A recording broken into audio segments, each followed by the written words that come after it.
The number one live show in the world, West Coast Poplock Podcast. Coming to you from Pig Studios in Compton, California. Featuring radio personality Super Steve Flores. Comedian extraordinaire, that dude Johnny C. And Mr. I'll Do Anything for a Buck, Mario 81. So throw your dubs in the air and let's get ready to pop lock. Yo, what's up? It's that time again. On a Wednesday, the number one live Wednesday podcast. Whatever day I want. It's the West Coast Poplock Podcast. That's coming us. to you from Pigs With a Z. Studios. Hard Z, fool. In Compton, California, in a Goddamn secret right. location. Just follow the fucking potholes. You'll Right fucking to it. get here in time.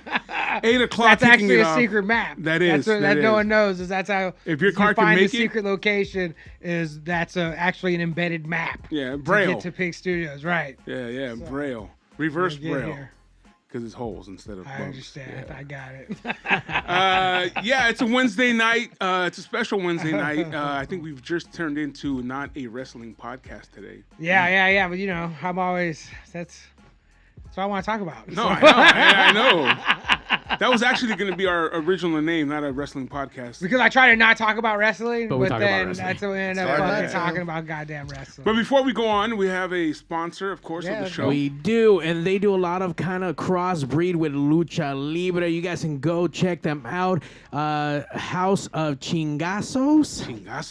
Chingazos. Yeah, we fucking did it good this week. Yeah. Hell yeah! How's the shit? And all you got to do is go to at West Coast Poplock Podcast on Instagram, and it's in the... It's in the link bio. You can see it right next to our other, sponsors, affiliates. I don't know Hell what they are, yeah. but they're part of the familia. We're part of that My Grito Industry podcast network. So Go get some t-shirts. yeah, we don't even have My Grito t-shirts. What the fuck, Oscar? I mean, I got man. one. What the I fuck, got bro? one. You got one? Yeah. Damn, Johnny, you got one? No. I also got a package of records. I'll bring this. Wow. They only got his address. I know, apparently. They only had my size. They know where the for the bread's first time, buttered. dude. Yeah, Like, no for one makes sure. 3X, bro, and so They're he's like, oh, yeah, we got one. We got one.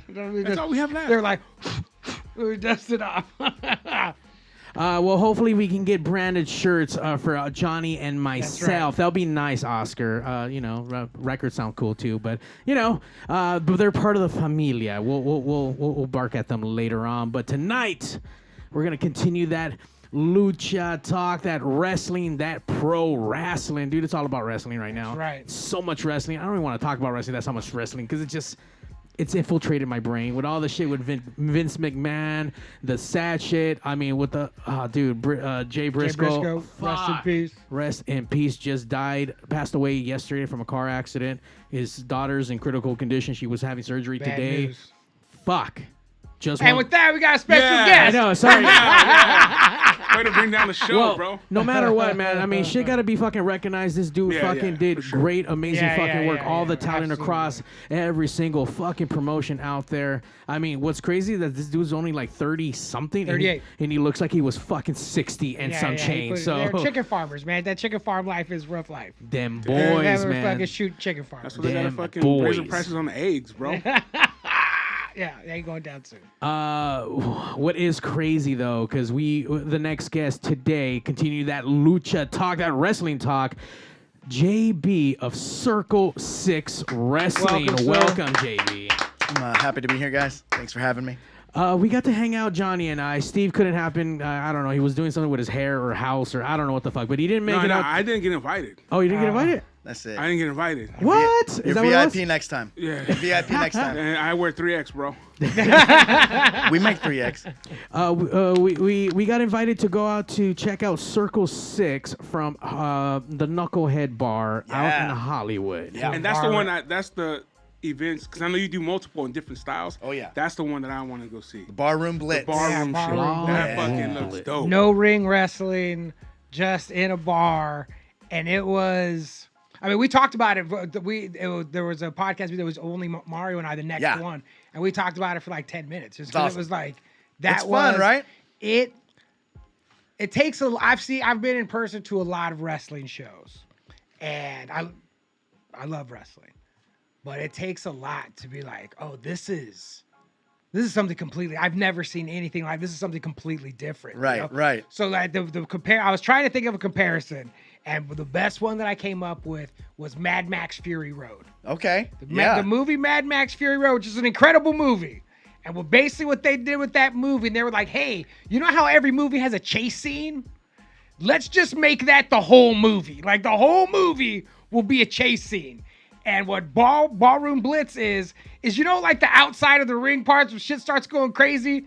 That's the whole thing. Like that's it. So we're not gonna, there's no lockups, there's no fucking Irish whips. It's immediately like we're outside the There's ring. no 10 count. No. At some point, these wrestlers end up in front of you, on your feet, on you, on top of you. It doesn't fucking matter. It is all over the place. Ballroom Blitz. It's perfect and still an understatement. So congratulations, by the way, for making something that is something original, completely fucking original. Yeah, thinking so far outside of the box. So I got to give the shout out to the true originator of the bar fight, the no ring death match, Casanova Valentine. Oh. Sure, yeah. Brooklyn Black Death. Yes. So he's been doing this. I think he is about to, in a couple of weeks, have his 100th no ring death match. No shit. In a bar, right? And so I think that first bar room that we did with Cancer Christ, the one that kind of went a little viral, that was his 90th one, right? So he's been doing it in Brooklyn for years. Vice did a documentary on him. And so we had this opportunity come up with Knucklehead Bar. They're like, man, we really love wrestling. We love what you're doing with Circle6. I mean, obviously, we can't fit a ring in here. So what do we do? And I said, I know what we do. Anything goes. Anything goes, right? And I had met Cass before. So I called Cass. I said, Cass, I have an opportunity to do some really cool shit out here on the West Coast, but I'm not doing anything unless the king is on my side. Hell yeah. And so he said, brother, I'm ready. And so we partnered up with Casanova. And so he really is like a partner with me in that kind of branch of what we're doing at Circle6 Entertainment.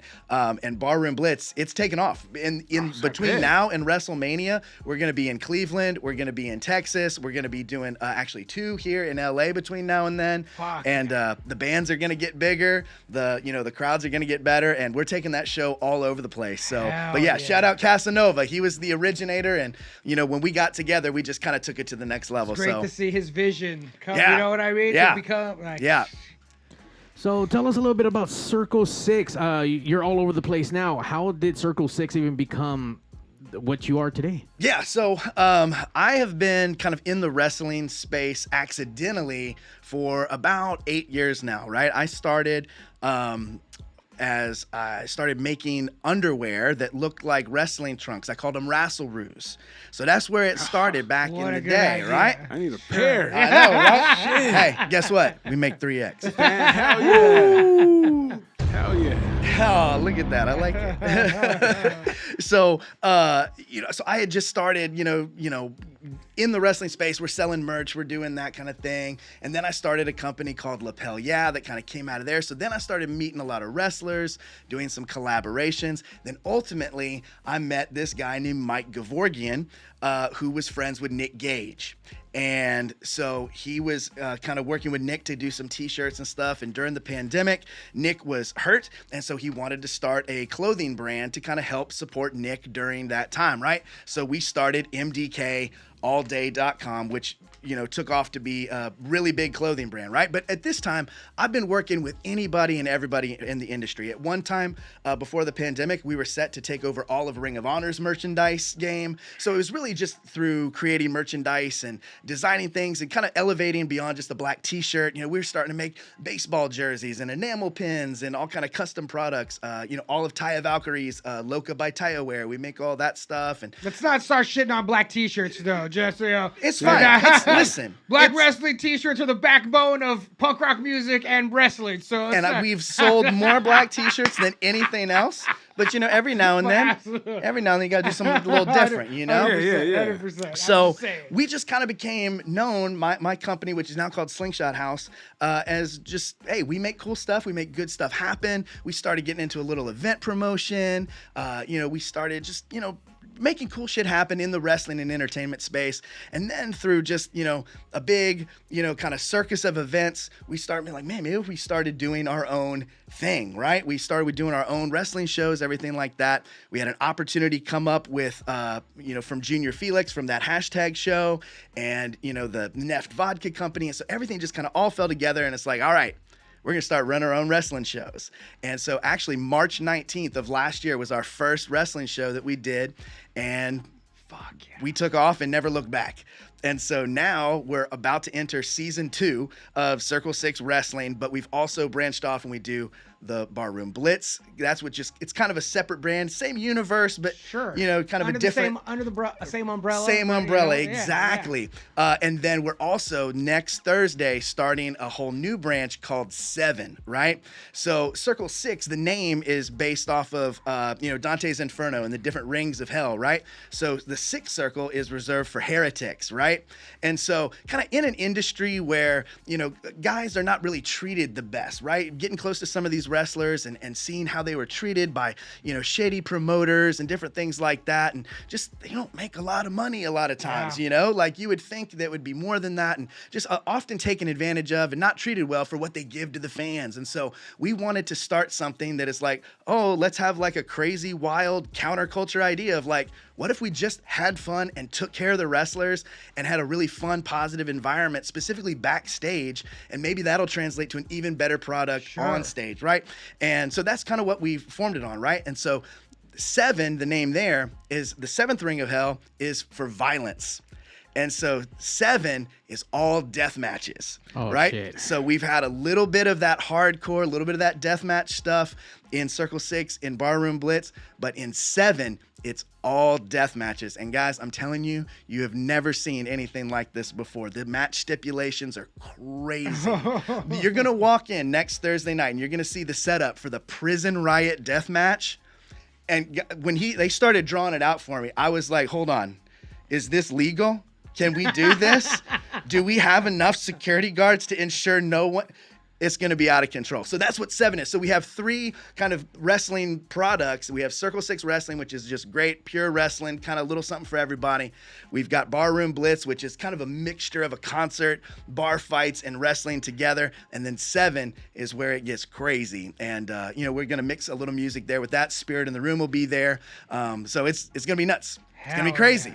Yeah. So, Circle6, a little bit of everything. Where do we find tickets for next Thursday, and where's the event at? The next event, next Thursday, January 26th, it's the 1720 Warehouse, which is kind of our Los Angeles home for the shows that have a wrestling ring in them.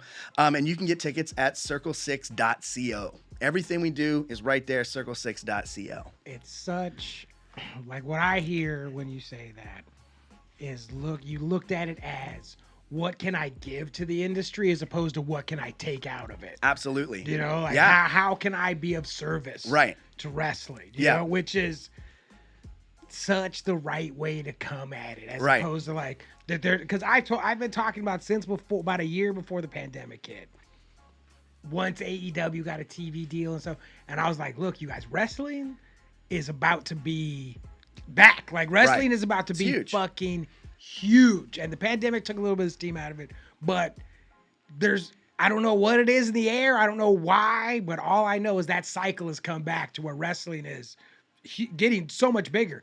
And instead of seeing that as a carny opportunity, how can I make money here? How can I not even how can I steal money, how can I grift off of this? It turns to, how can I be of service to this? Like, there's all these talented dudes out there that are looking for places to work and can put on shows that people will come and fucking see. And to treat them right and to do it good is congratulations. Thanks, man. I mean? And that's how I even started anything in the wrestling business. When I started making merchandise for wrestlers, the conversations I was going up and having was not like, hey, let's make some money together. I went up to, because in my company, I would get big corporate clients and charge them out the ears, right? Because they have big budgets and they're like, no, we have to spend this much, like charge us full price. So I would go to the wrestlers. I said, hey, let me make your merchandise for free. Let me sell some on my website, but I'll keep you supplied at your merch table for every show that you have. One of the first wrestlers I had that deal with was Brody King. Nice. He was wrestling in front of maybe 50, 60 people at a little VFW hall for Santino's. I went up to him. I said, bro, I think this is your year, man. I'd love to make some merch with you. He had heard of my company before. And so I just started making him pins and shirts and this and that. And now, I mean, look where he is now. And still to this day, we still do business together every single, like almost month to month, right? I used to see Brody in PCW in Wilmington. Like, Yes. You know, and there's dudes that have it. You know what I Yes. mean? And him and fucking Fatu. It's a shame that man's not in a fucking major company. But those two dudes, like, oh, these. Right. As soon as I saw him, I was like, who are these dudes? yeah. Like, these dudes. Right. And to find out that he had only been wrestling for a couple years. And how quick he got good, and how like the look that like God damn, like more power to fucking Brody. And seeing him, because he's been tattooed by a lot of my friends and a lot of fucking killers, like murderers. Yeah. And it's so fun to see him and Malachi on TV with dudes with good tattoos. Like, because there's been so many wrestlers with tattoos, and they're covered in garbage. They're covered in shitty tattoos Hey, let done me by ask this horrible question. tattooers. Hold know? on. For the room, what is your favorite wrestler tattoo? Specifically, favorite like bad wrestler tattoo, like Batista belly button sunshine. My favorite Right? wrestler Lesnar. tattoo that I got. Lesnar sword. Hell to the yeah. bone. Wait, you know what mine is? The Lesnar kill 'em all tramp stamp. Oh yeah, it's tiny too. I know, all it's fucking perfect. Tiny. He has a kill 'em all tramp. It's like stamp? tiny. It's, Never on knew his- that. it's Yep. like right above his butt crack, and it's like that big. You know what I mean? Hilarious. And I don't know if he got it when it was young, and it used to be his whole back. Right. Yeah. But it's fucking. What about tiny. the Cody Rhodes American Nightmare on That's the neck? the worst tattoo in history, Bro, Look, crazy, he right? has a chest tattoo on his neck and a neck tattoo on his chest. You That's know, a like, professional right there. He has a complete. That's a 'cause he has- professional He has the opinion. name because he has the fucking name on Right. his, like reverse that shit, man. It would have Yeah. been and it would have been cool, but you're fucking a dummy. The first tattoos that I remember Yeah. are Don Fargo in the AWA. Don Whoa, Fargo's like yeah. covered in biker tattoos. Right. Like I remember seeing on the AWA on ESPN, and he's like. If you look at, there's a couple swastikas and SS bolts in there. This fool has real deal 80s fucking biker tattoos. Harley races eagles on his forearm. Oh, yes. Bam Bam Bigelow's head. And Bam Bam There we Bigelow's go. head and the that eagles was on the his first forearm. one that I ever saw really tattooed when I was watching Hard wrestling as back Same. then. fuck. Hard as I wasn't even fuck. thinking because I didn't really see like Hulk Hogan didn't have, and Nah, Ric Flair none don't of have those none of those guys. guys. Luna Vachon, she Yeah. was with the head Yep. with the lightning bolts or whatever the fuck Yeah, that was. but I mean, inside. Bam Bam was the first guy. You're like, holy shit. He was young as fuck then too. He was like 25 years old. This fool shows up a full-blown New Jersey biker. Right. With fucking Right. flames on his like that's just he didn't have Bam Bam that's his name. Bigelow Yeah. Scott Bigelow's that fool's Bam Bam Bigelow. That's who he eagles on his forearms, flames on his forearm, no tooth. Bam Bam Bigelow was Best. hard as fuck. One of the products we made back, this is several years ago, we made a hoodie that had every bad wrestler tattoo on it at the same time. Hilarious. So, but when you put the hood on, it had Bam Bam's Oh. flames on the Yeah. head, had the Lesnar sword here, had the little Batista deal. It had it all on there. That's funny. You have to reprint those, bro. Yeah, That was that's dope, fucking right? awesome. And it came with the free. It was right when we did it because of Cody Rhodes got that thing on his neck, Uh-huh. right? And we're like, oh man, this is crazy. Like, let's kind of like memorialize all the bad wrestler tattoos. So we made that hoodie, but it came with the free temporary tattoo of the Cody Rhodes deal right here. That's merch done right. Absolutely, You know what I'm saying? 100%. That's We're merch interactive. done professional. right. That's what we do. Interactive. That's what we Yeah, do. man. It's fun. D from the Dungeon Podcast, listening in right now live on YouTube, all the way from Jersey, says Undertaker Sarah on his Yeah. neck. That it was on there. It was And on they there. It It was was on on the the thing. Yep. It's Nice. It was lasered right and there. covered. It Oh, said that's Sarah. Oh, fucking that's such a good one. hilarious. I love it. Perfect. Let's see this promo video. Oh, yeah. We have a little, I guess it's the Circle6 intro video, right? Yeah, yeah. This is like our show open. Make it big. Are you fucking kidding Did me? I just hit the wrong one? Yeah, it's all that's good. what It's all it good. is. Damn it. It was It's so not good. good at Hold on, all. I'll find that shit right now. Stall, Johnny. Keep talking for a second. So, Here's a question I had before we moved on really Yeah. quick. When you're in the bar, are you breaking the chairs and the fucking tables? Like, things got broke. but Oh, what I'm yeah. saying is like the bar's like cool with it. Like break all my shit. Look, shout out Alvin and Alex and everybody at Knuckleheads. They are so chill. I will say this. The first time they were like, do whatever, do whatever. And they found out what whatever And is. we did whatever. But also, I don't know if y'all seen it, but like we had Cancer Christ on that show, and like a huge part of their show is just fake blood everywhere. Yeah. Oh, yeah. Like the first thing that Anthony from Cancer Christ asked me, he's like, hey, can you just make sure the venue's okay with confetti cannons, Fake blood. and a flamethrower. And I was like, yeah, you got it, right?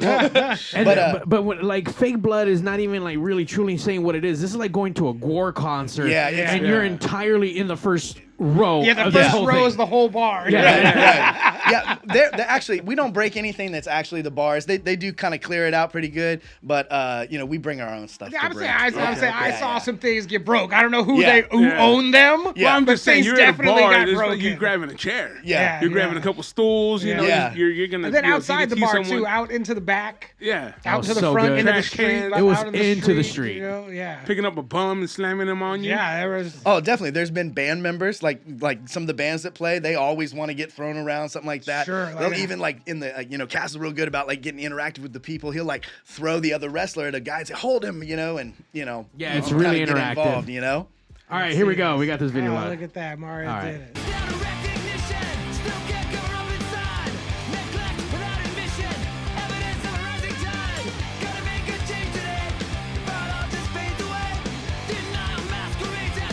There he is. Brody.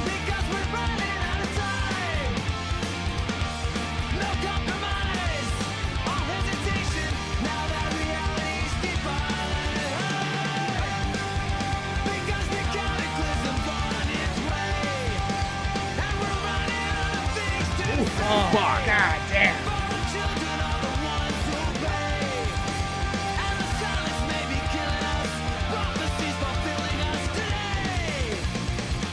I will say this. I was all right. I don't know how I feel about those death matches. We talked about it. Like to me, and I think the thing for me is that sometimes I feel like I can feel that shit. You know, I'm like, oh, they're jabbing shit in your head. I can only imagine the pain.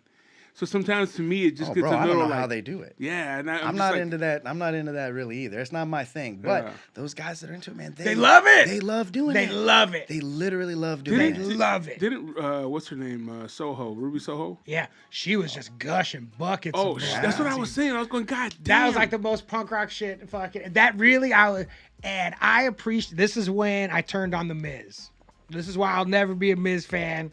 Is I read an article where he was saying how happy he was that he never had to bleed and all that stuff, that he wasn't that kind of wrestler and he didn't have to do any of that stuff. And I come from the school of dudes who were like, when can I bleed? Right. Like, do I get to bleed yet? Because only, if you're a nobody, you don't get to bleed. Somebody's get to bleed. Barry O never got to bleed. Barry O don't get to bleed, you know what I mean? And so for her to be on TV gushing buckets of blood, I was like, dude, good that's for her. Shirt. Yeah, that's a shirt.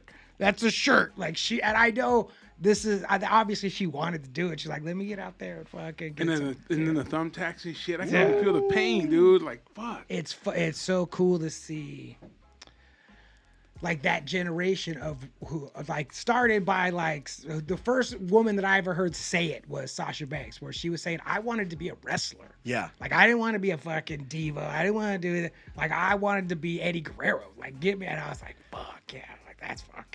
That's the shit. That's right. What era did you grow up watching wrestling? I'm a Hulkamaniac, baby. Yes. Listen. Two of us. Yes, sir. Yes, That's sir. two of us in here. So here's the deal. So I grew up Baton Rouge, Louisiana. And so the territory there was Mid-South Wrestling, right? And so a lot of the guys, were coming through all the time. But my dad was a chiropractor. And so they would come through his chiropractic clinic, and he would take care of them. Yeah. Nikolai Volkov, Jim the Anvil Neidhart, Barry Darso from Demolition, Axe and Smash, right?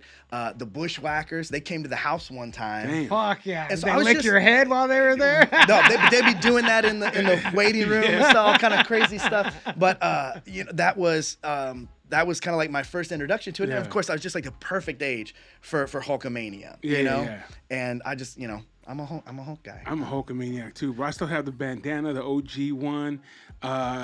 It just passed, I think, January a couple days ago when he became the champ, bro. Yeah. You know, that to me was just like, fuck, dude. Yeah. Say your prayers, eat your vitamins, dog. It was, and you know what? Johnny turned me on to him. He's like, Steve, you know what Hulk Hogan is? He's a bad guy pretending to be good. Yeah, because you watch he's a bad guy. He does bad guy stuff the entire fucking time. Like, this is not a good dude. Like, hold on. He doesn't pretend to be Johnny's a good dude. not a Hulk Hogan fan. Yeah. No. And I said, you know what, Johnny? you're fucking Hulk Hogan. You're the same fucking, you're a fucking bad guy trying to be good. Right. He looked at me, he's like, God damn, fuck you. So at the same time as I really enjoyed Hulk, Rowdy Roddy Piper. Oh, yeah. I was always more attracted to the bad guys than I was the good guys, right? Yeah. Of course, I mean, when you're a kid, you can't avoid Hulk, Ultimate Warrior, those guys. Sure. But Rowdy Roddy Piper there's some about him. I was, oh my God, I love that guy. That's my guy, you know? Macho And Man. all of them. I have my own logo when I was on the radio. I've created my own logo, and it's an homage to the Macho Man, the glasses, and the whole thing. Nice. Fucking, yeah, man, that era. And I really enjoy that era because it is more cartoonish. Very much. You know what I'm saying? Yep. Than now. But, yeah, man. Wrestling, like Johnny said, man, you said it, you know. You were like, this shit's coming back, and it's coming back hard. Oh, big time. Yeah, Big time. because we have it too. I mean, I have wrestling at my events as well. More lucha libre than you know this style of wrestling, high flyers and shit like that. You know, but American versus Mexican. Yeah, they mix it up. Yeah. Apparently, D's also a Hulkamaniac. Look at He's that. a real American, man. Fight for the rights of every man. There we I go. understand. Look at I understand the tenets of Hulkamania. You know what I mean? I understand. It's like Christianity, man. Like, if you did it right, you're a good person. But guess what? Hulk Hogan didn't do it right. Right. Some questionable behavior. Exactly. He's judging himself by his intentions, not his actions.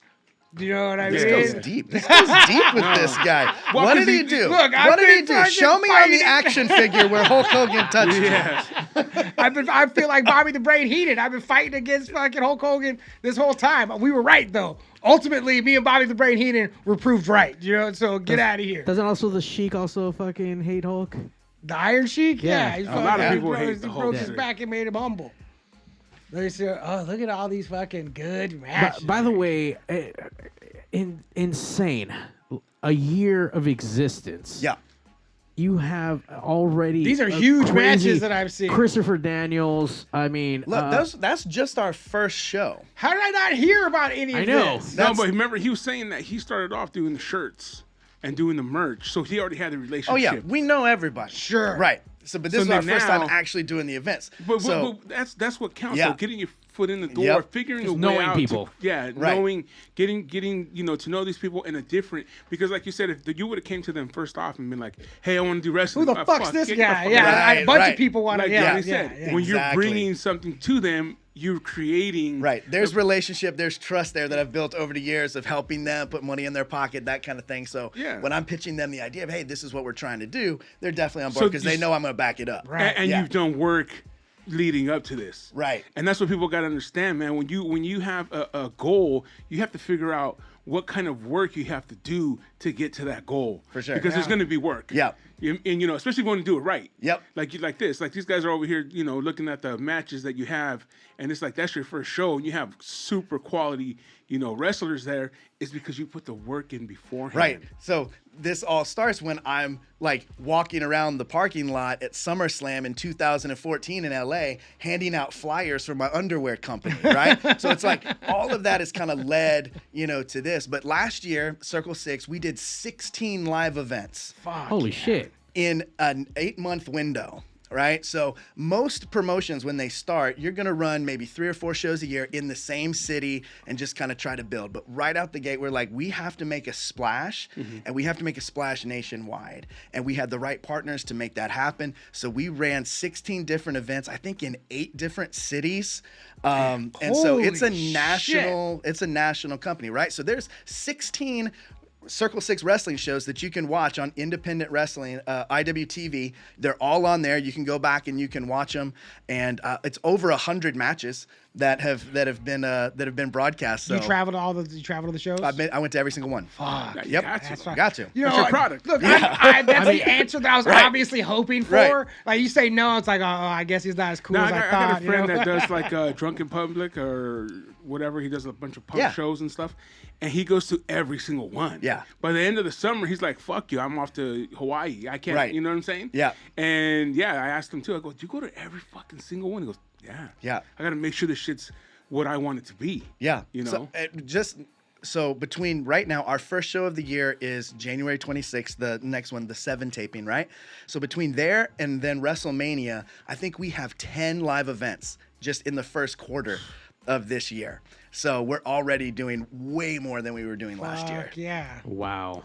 And you're the one. Congratulations, man. Yeah, congratulations. Sure. Are It's you're producing the entire thing? Like There's definitely a team of us. This is a big kind of collaborative effort. So I'm kind of like, the CEO, so to speak. I'm kind of the Vince McMahon of the operation, right?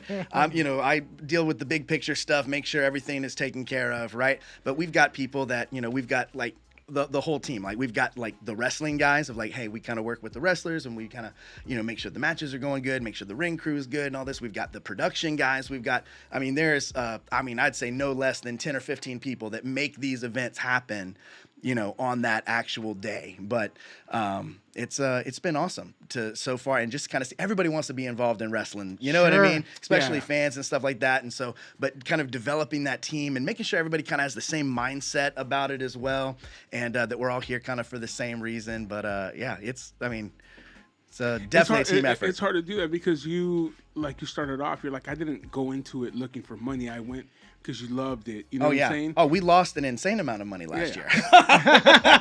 but it's putting it in the bank. It will come back. You know what I'm saying? Oh, absolutely. Absolutely. It's already paying off. Already the opportunities that have been afforded us in the next couple of months, it's like, whoa, like, all right, this wouldn't have happened had we done such a crazy first year. Right? So no, we're gonna skyrocket. It's gonna be awesome. Hell yeah, that's the way you gotta do it. You gotta believe it and say it and feel it. You know what I'm saying? Work for it. Hell yeah. Yep. Double down. Yeah. Hell yeah. Double down. Yeah. What are you gonna do? There's nothing else to do but that. Right. The only way out is in. Yeah. That's it. Hell yeah. So with all these shows coming up, you come up with all the ideas, or is it the same show that's traveling? So every show is different. Every show is going to be different. We have like a core roster of guys. None of it is like official. Like none of these guys are under contract or anything like that. Like it's, everybody's still independent. They can work anywhere, whatever. But we do have like, this is kind of like the Circle6 roster of guys. Maybe like a core of like, 5 or 6 that you're going to see them almost every single time, right? And every show's got a different name. Every show's got a different vibe. We might repeat some things, especially with the Barroom Blitz, right? Because I kind of view that also as like, this is like kind of a live experience. It's not necessarily storytelling, Yeah. And that's one thing that we really try to focus on too with Circle6, specifically the in-ring wrestling part, is the storytelling of it, and not just like, awesome match. This guy versus this guy, and everybody wants to see it. Well, they did it once and now it's done, right? So we want everything to kind of like have a point and have a purpose and have a reason. So that's why we approach Circle6, the main wrestling shows, in seasons, right? So we run about probably from like January, or probably I guess it would be really like from March to November. That's like Circle6 season, right? And so we try to have at least 1 or 2 overarching stories that are kind of coming through in that thing. So it all pays off at the end of the year at full circle, which is usually in November, or gonna be. I say usually, it's only happened once, so next year, next November. Right. So far, that's the way it's had. So far, that's how it's going. It's like we start some shit in the beginning of the year, and it pays off at the end. That's one of those things that I'm surprised wasn't taken after Lucha Underground. That because it's such a doing a season is not that it easier is not the word but it like to have some kind of structure to it and be like, all right, this is when this starts and this is when it ends. And that's the thing. Has to be like free. Like it's like we don't like it. We'll have to think. Well, like this is the time frame that it's happening. Right. Well, and also, a little peek behind the curtain. Vinny Massaro is a big part of what we do at Circle6, and he was actually on Lucha Underground every single season. And so, he's a legendary wrestler. Has wrestled for every promotion out there. He trained the Great Khali. Just awesome guy. And so he's on a lot of our shows, but he's the one that kind of helps us, in that. You got to have that guy, right? Because he's had that experience of being on a successful successful kind of episodic show, right? And we're actually even going to start to employ like writers as well. Hell yeah. Of like people that are not from wrestling, you know, because in wrestling it's kind of like, oh, you're the bad guy, you're the good guy, whatever. But like, man, if we could get some people in here that've got that like kind of Hollywood mind of like how to tell that story and, you know, and to actually write some good stuff, you know, and you know, still give the wrestlers the freedom to do what they want, but give them something to kind of structure. like, a little skeleton to kind of go around, you know. The problem with wrestling people in wrestling is that they see wrestling. You know, it's like for good or for bad. Like they see everything that has been done and is currently being done in wrestling. When you bring outside eyes, they're, well, how come it can't be this? Yeah, and you're like, exactly. I don't know. We just never. I guess it could be that. You know, like where it's like all these ideas where it's like, oh yeah, they're not confined by how it's been, you know? Like, for good and for bad, because there's been some horrible things that have been brought in from outsiders. For sure. But I appreciate the idea of so especially when you're thinking of doing shit that's already so outside of the box. It's like, all right, well, and that's, I think my role in this, even back when I was doing the merch and everything like that, is even though I was a wrestling fan, I kind of grew up with it. I'm not really a wrestling guy. Like, I enjoy the backstage of it. I don't watch wrestling. I can't tell you the last time I turned it on and be like, I'm going to watch this. So, I mean, it comes in town. Oh, yeah, let's go to Dynamite. Let's go whatever. I'm not a wrestling guy. I don't love it like these other guys that are involved in it. What I love is entertainment. And so when I throw a show, when I'm putting it on, I care about the person that has never been there before. So I always make sure that I've got a guest list about 10, 20 deep of people that have never been to a wrestling show before. And when it's over, I want to hear everything they have to say. I don't care what so-and-so who's been front row for the last 6 years has to say. Sure. You and your girlfriend that have never been to anything like this was, first of all, what'd you think? What was the overall experience? Who did you like? Who did you not like? And you would be shocked at some of the people that really stand out. I mean, because last year we had some big name stars. We had some, you know, a lot of, you know, some of the best wrestlers in the world that we shucked out big bucks to bring them in. But you'd be surprised. The impact is often made by people that you've never heard of that have like a little bit different kind of connection or something like that. And really, so that's what I mostly care about, is because wrestling can become such a small little bubble too. You know, the Twitter, you know, internet wrestling community, and there's so much wrestling that's booked just for them.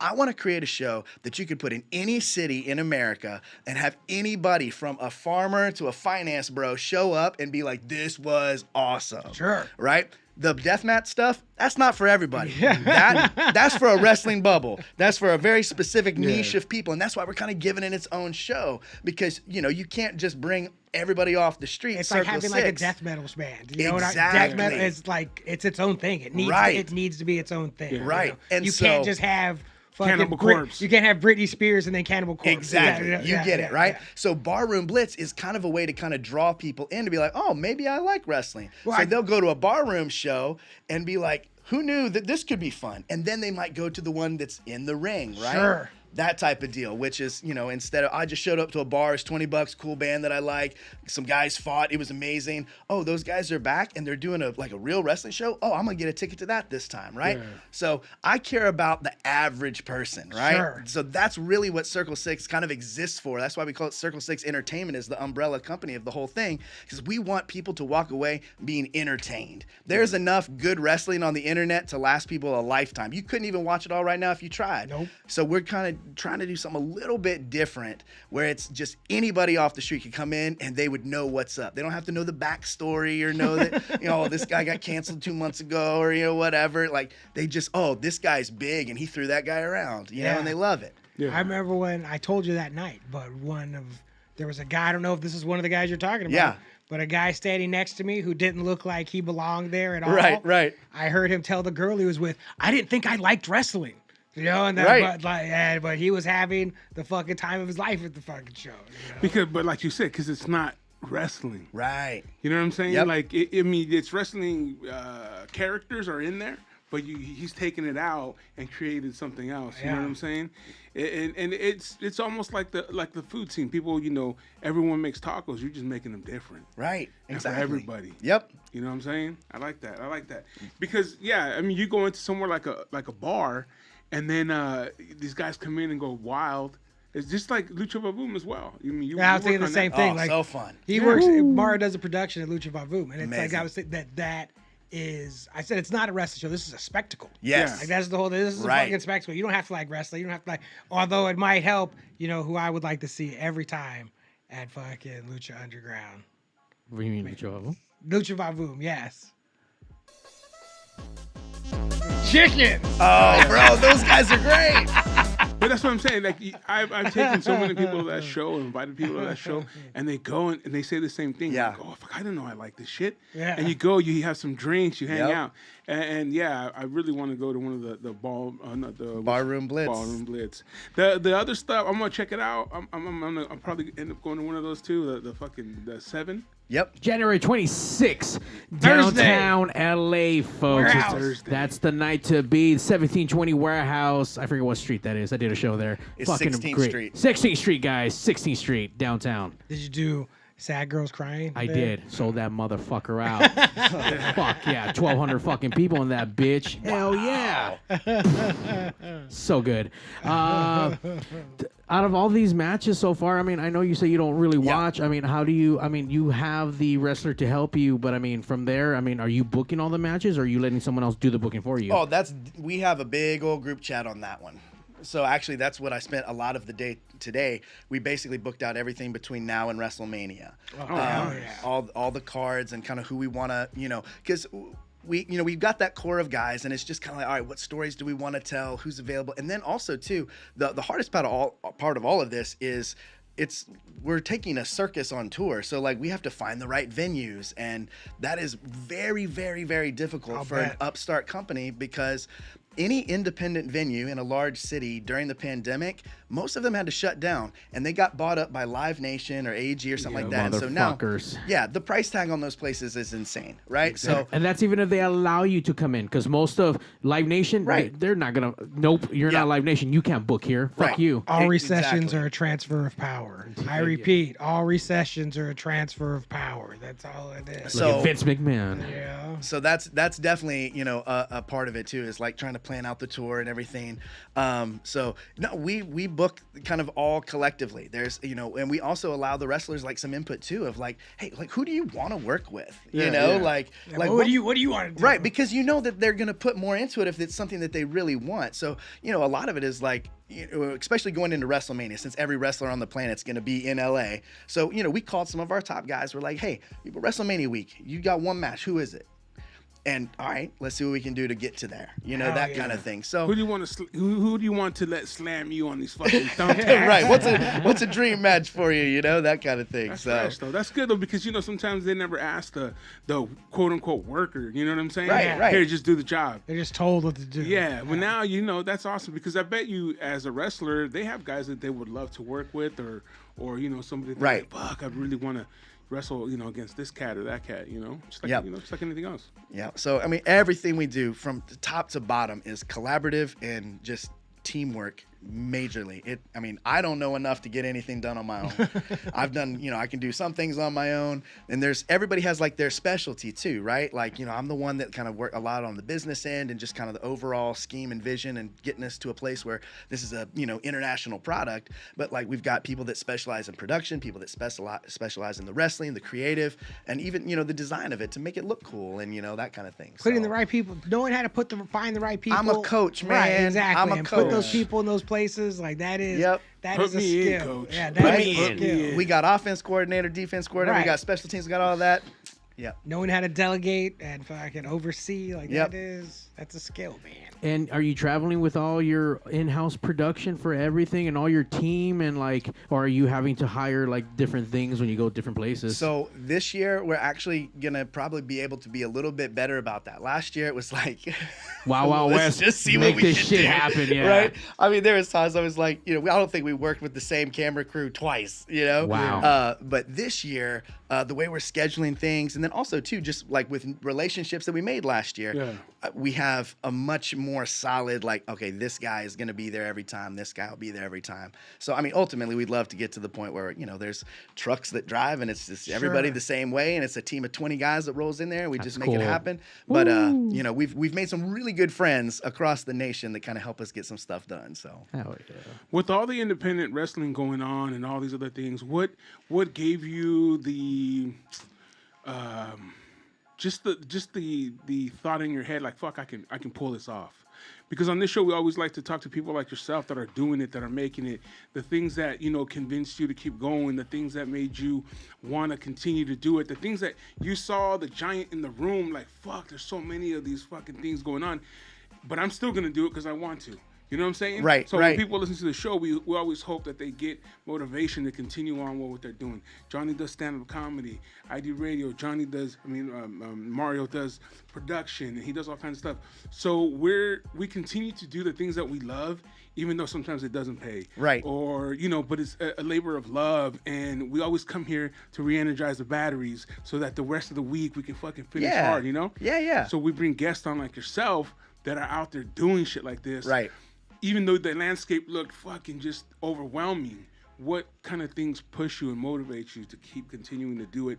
And like, fuck, let's keep it going. Yeah, no, I totally, I hear what you're saying, and that's like my business that I run outside of Circle6 it's called Slingshot House, and that everything I do is I help people figure out what they want to do and help them do it. So I've helped people launch coffee shops, I've helped people launch nonprofits, clothing lines, this, that, anything.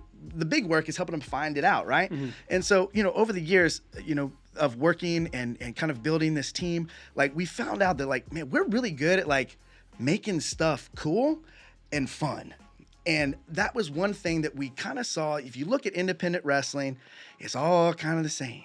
All the posters kind of look the same. They're all running the same small VFW halls, and it's the same people doing the same thing. And WrestleMania weekend is like the perfect picture, because it's just like everybody comes into town and they're all trying to run their same show, and nothing really stands out. And dudes so, going from show to show to work the same match. Right, exactly. You get it, right? So we just felt that we had a different voice. That we had a different kind of skill set. And honestly, this is from day one, we've said that Circle6 is not an independent wrestling company. Circle6 is an entertainment company that happens to throw wrestling events. The vision for Circle6 Entertainment is way, way bigger than just wrestling. This is where we're starting. I don't know, I'm sure you guys are familiar with Barstool Sports. That started as a gambling newspaper, specifically in the Boston area. Mm-hmm. And now they have huge range, right? Hunting shows, fishing shows, the Caller Daddy thing, this thing. I mean, just mega, right? Wrestling is, we had traction there. We had relationships there. Let's start there. And ultimately, this is going to grow into a media company that is what I like to just refer to, Circle6 Entertainment, counterculture content, right? Hell yeah. So anybody that's kind of doing things a little bit different, right? We're going to get into skating, we're going to get into fashion, and we're going to, movies and horror and music and all that kind of stuff. We have a voice, and we feel like that voice is not necessarily being heard right now, and we just wanted to put it out there. And so I think that's a big thing, that people feel like they have an idea. They're like, oh, well, somebody else makes t-shirts. Oh, somebody else is already doing that. But you know what? You're not doing that. And you're going to do it different than anybody else is. And so is this thing going to become a huge global brand? Are we going to take over Triple H's seat? No, I don't even know if that's the goal.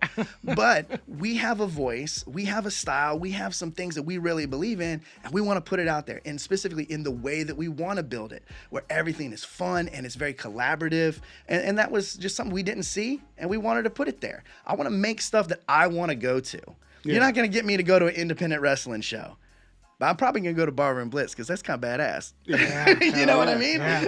It's like, I've been to so many independent wrestling shows. I'll go to WrestleMania every year. It's fine. It's fun. It's great. But I want to do something a little bit different. And then also, too, I just love putting the spotlight on people that are doing cool shit that nobody knows about, that nobody sees. And that's why, even just like with Casanova Valentine, right? This guy, Vice did a documentary on him. He's done all these things, but like nobody on the West Coast really knew. I had no idea. Yeah. Right? I'm going to go watch I was thinking to go watch that documentary right? tonight. It's so great. You're going to see it. And he's been doing it for a long time. But when I got together, he's got that shit down too. Like it was magic. So right? It is a whole fucking thing. So it's so good. I told him, I said, bro, like, you're the guy. Like, this is, if I just want to throw as much gas on this fire as I can, and maybe we can make it worldwide. I'd love to see Cass become like the next Elvira, right? Obviously, like, completely different. I mean, he's a big burly dude and she's like a hot woman, right?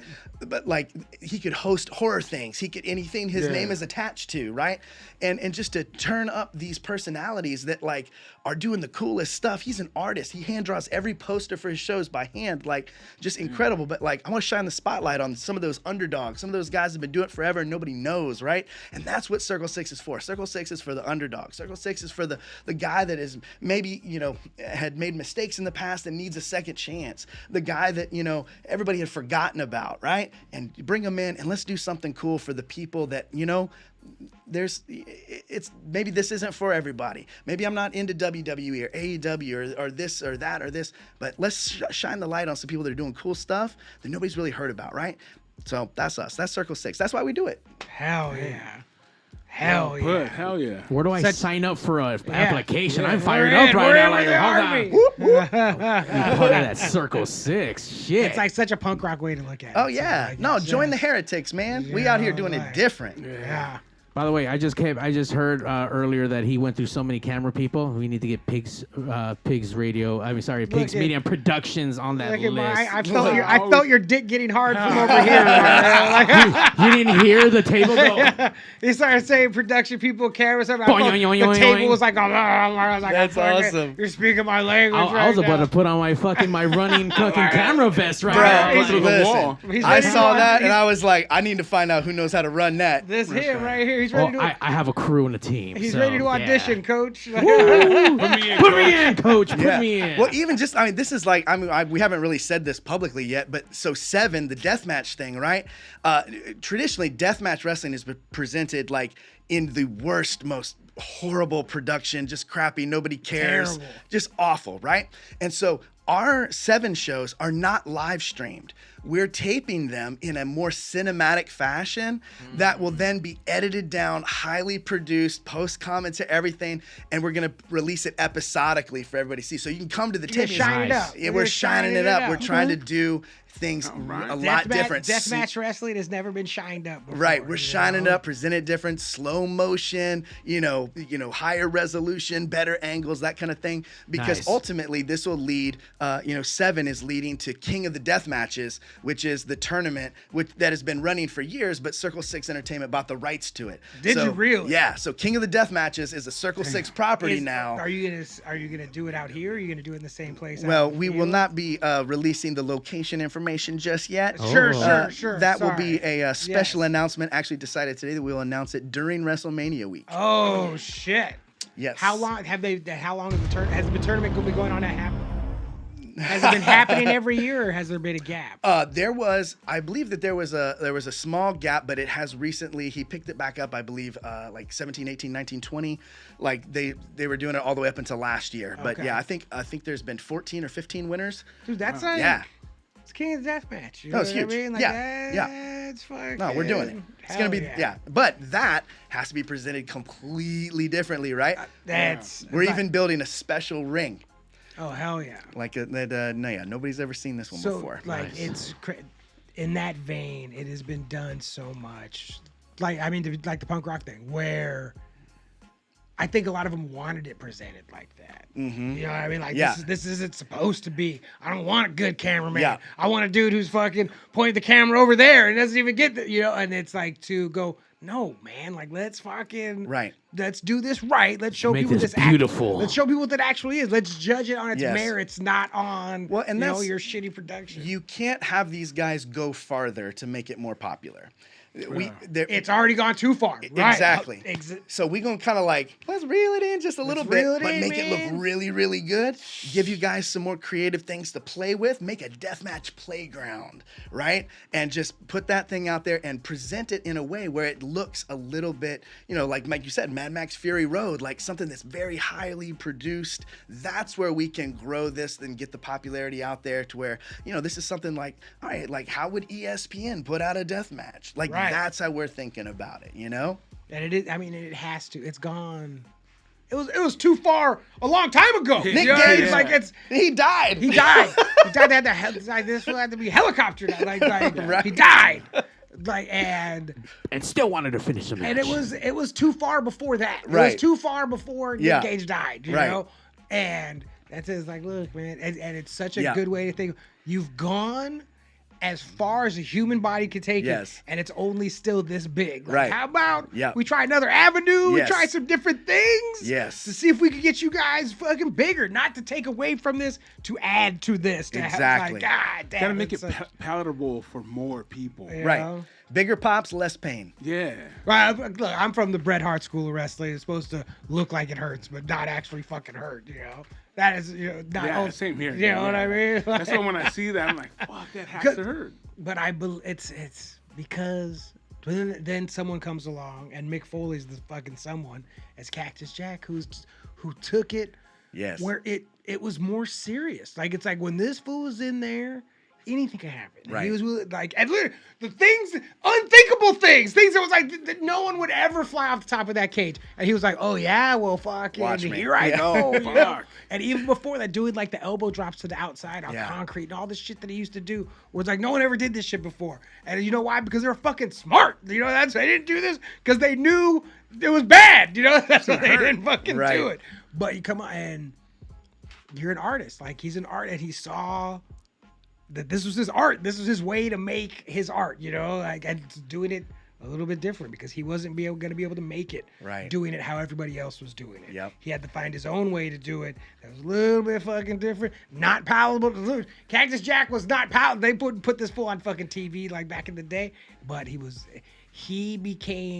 so good at that it spawned an entire genre of fucking wrestling. Right. Several companies that it was all based around what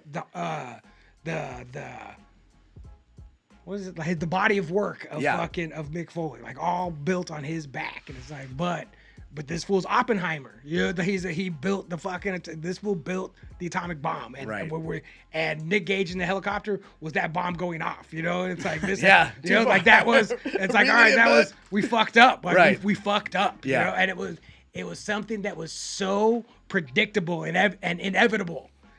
I'm just glad that he didn't actually fucking die, you know? Because then there's no coming back from that. We can't have that now. The dude died, then we're going to have a tournament again? Get the fuck out of here. You can't do it again. So, but ask David Arquette about fucking deathmatch too. That dude got stabbed in the fucking neck by Nick Gage. And Nick Gage said that all he did was shut the fuck up, really? Yeah, of course. Then Arquette panicked. And Arquette panicked, and if he would have just relaxed, everything would have been fine. But he fucking panicked because it's true.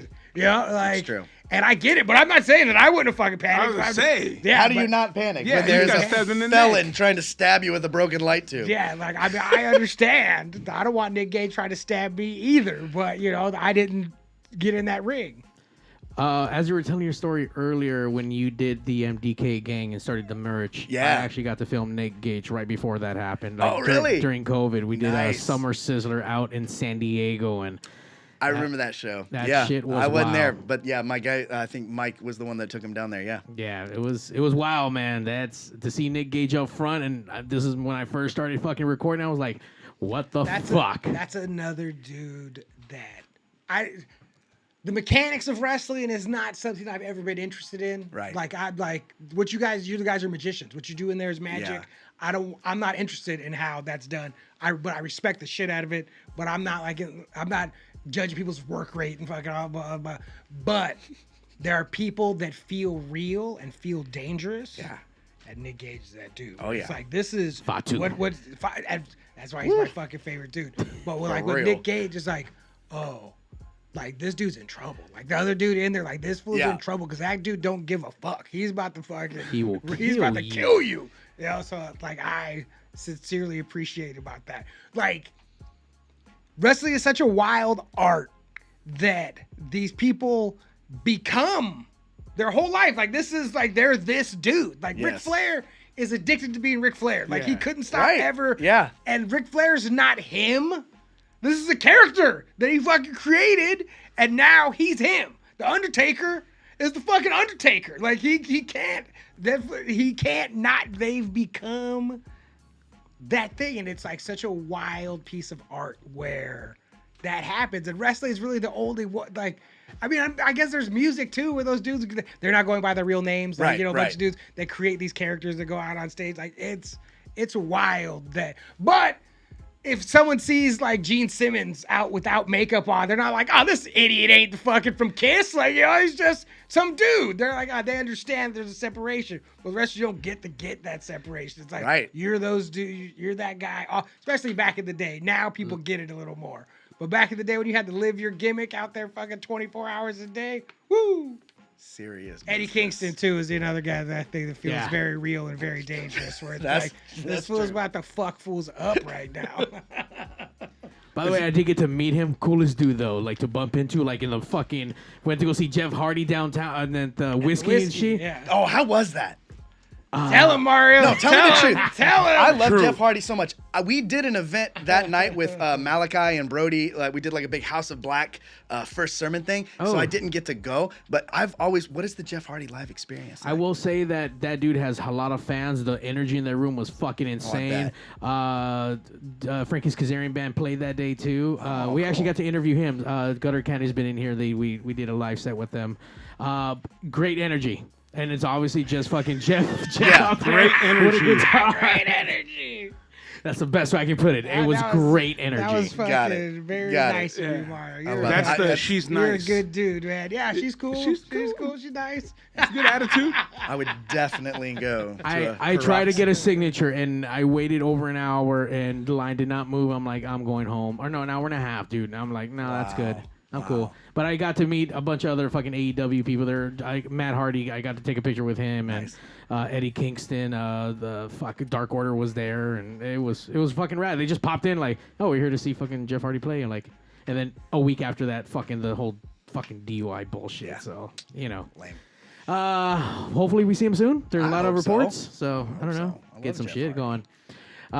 Before, I know dude, it's almost an hour already, but I want to play a clip. If you were to throw a clip at us from any of these wrestling matches, I mean. Oh yeah, okay. This is what we're gonna do. Bottom right corner there, Schlack versus Fatu. That's the one that I wanted to see. Yep.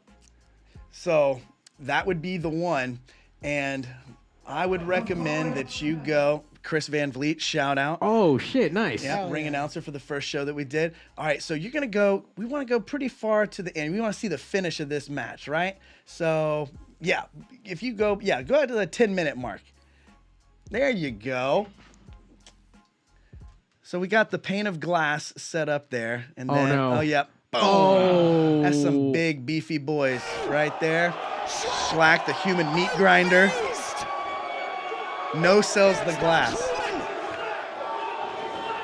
How is he on his feet? And barefoot. It's looking for the SST. To the back body drops him into the broken glass.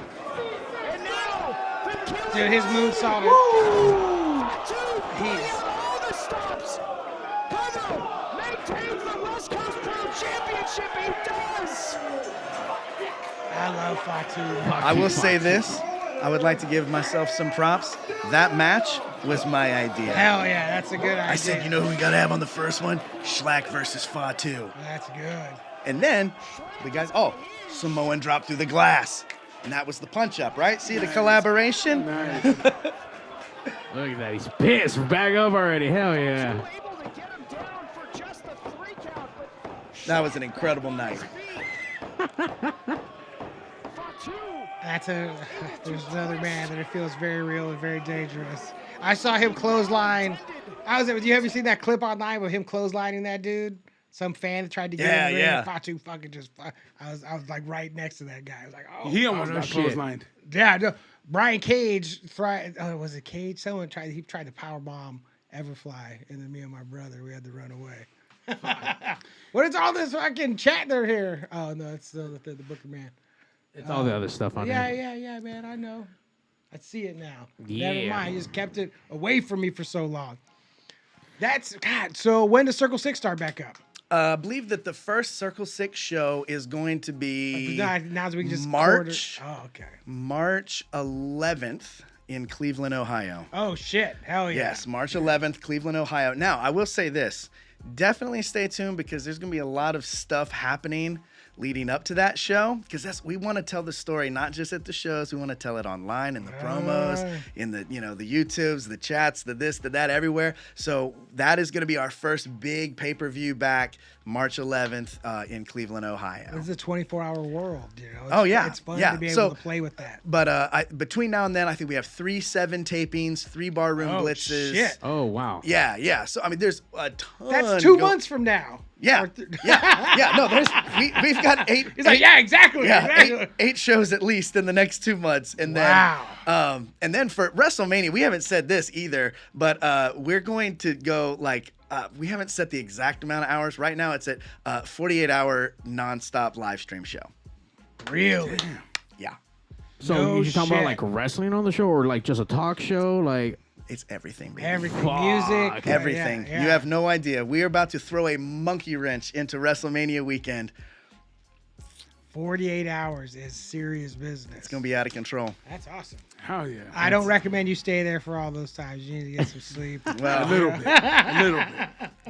it's going to be fun. The Ballroom Blitz, are they going to be returning back to the Knucklehead, or are you going to be Oh, that's moving our on? home. That's our Okay. home in LA. Anytime Barroom Blitz is in LA, it's always going to be at the Knucklehead Bar. So, yeah. It's such a cool bar. I'd never been there before. Yeah, well, they I think it's maybe just like a couple of months before we started there, that they had kind of taken it back over, and they're redid it, and new it's logos fairly and everything new, like yeah. that. Yeah, new owners. Where's so. that one located?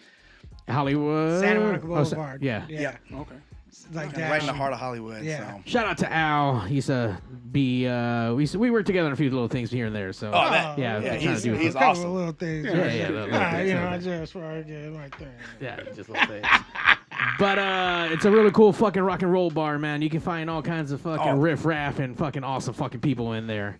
So A blast. It's amazing. And wrestling once in a great while. I mean, kind Ballroom of a Blitz. fight. You get a Yeah, fight in you there. get a fight in there.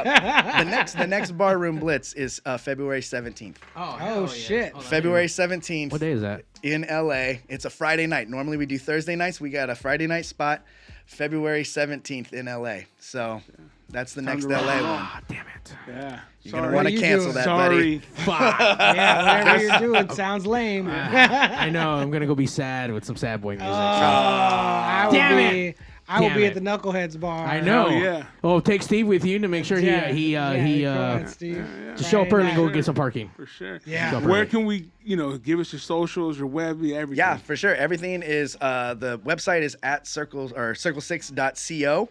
And then the Instagram and the Twitter is circle6.co. I think on Twitter it's an underscore, but yeah, Circle6. You can find it. Just do Circle 6. Yeah. It'll pop up. And where can we get the underwear? The underwear, bro. Okay, the underwear. So You still make 'em? No, Oh. like the last time. So I put that away a long time ago. I brought it back for San Diego Comic-Con in 2021. So I've got a few pairs left at the office. We just finished cleaning everything out there. I've got a few pairs left, but yeah, Rassel Ruse is R.I.P. So Wait, do you have any triple? I mean, what size are you right now? Triple S, you bring them. Shit. I'll see what I can do. I'll see what I can do. No, the only reason I say that is because you know what, the big man has always been put aside on like merch. True. You go to Yeah. you see your favorite bands. No one has your fucking Yep. size. There was a guy that we know. He always sells wrestling merchandise at my events, and I told him one day, I go, you need to do 3X. He's like, I don't know, bro. As soon as he did it, bro, he can't fucking hold on to this. I went to his shop and I was like, you sold out, motherfucker. I gave you the idea. Yeah, that was for me. Yeah, You sold my shirts. Sell all the shirts you want, but put aside one of each one for me. There you go. You know what I'm There saying? you go. I Give me gave a you the cut. idea. You fucking sold out all your shit. People even went and ordered shit from him because he was Wow. doing 3X now. People, we're big, bro. We love shit Right, too. we're- yeah. We like That's to right. look cool. That's right. Yeah. That's We true. like to look cool. But yeah, man, you know what? You can look cool every Tuesday night listening Yeah, to the West sometimes Coast Pop Wednesdays. Block. Once in a while, Wednesdays. This is not a wrestling podcast, but we Ever, love never. talking about wrestling. Circle 6. It was great having you in Yeah, here, bro. Thanks for having me. JB, This is dude. it's a I blast. mean, do you know what? These guys are, just with the energy that he brought today, just with him talking, I can see why he is successful as he is. The energy, man, talking and just expressing himself and showing the love that he has for everything that he does. That's what y'all need to do out there. You believe, love it, do it, and continue to do it. And talk about it. When you say it, it becomes true. When you say it with love, when you say it with passion, you can only feel that passion and love. And I felt it today. This guy is the beginning for him. I can tell it's going to be huge. He's already huge in other facets, but this shit right here, next level, man. Thank you very much, man. Thank you. Hell It's yeah. the West Coast Pop Lock Podcast. And See you later. Go wow. ahead. I'm just saying, you can sorry. also look cool by doing all that positive shit by wearing some House of Chingazo shirts. That's They right. have all kinds of stuff. And don't forget, we're still talking about wrestling, guys. Lucha Vavoom is coming around the corner in February 8th and 9th at the beautiful and historic Mayan Theater downtown LA. Get your tickets now. LuchaVavoom.com. Get them before they sell out. Always an amazing will. show. Burlesque, lowriders, lucha libre, and so much more crazy shit. So get your tickets now. Hot and chicks, get your too. tickets for next Thursday, downtown LA, the 1720 Warehouse. It's going to be fucking awesome. Just get there early. Give parking. That note. Now we're out. Goodbye. Thanks, guys. Dude, thanks. That was fucking fun. The #1 live show in the world, West Coast Pop Lock Podcast. Coming to you from Pig Studios in Compton, California. Featuring radio personality Super Steve Flores. Comedian extraordinaire, that dude Johnny C. And Mr. I'll do anything for a buck, Mario 81. So throw your dubs in the air and let's get ready to pop lock.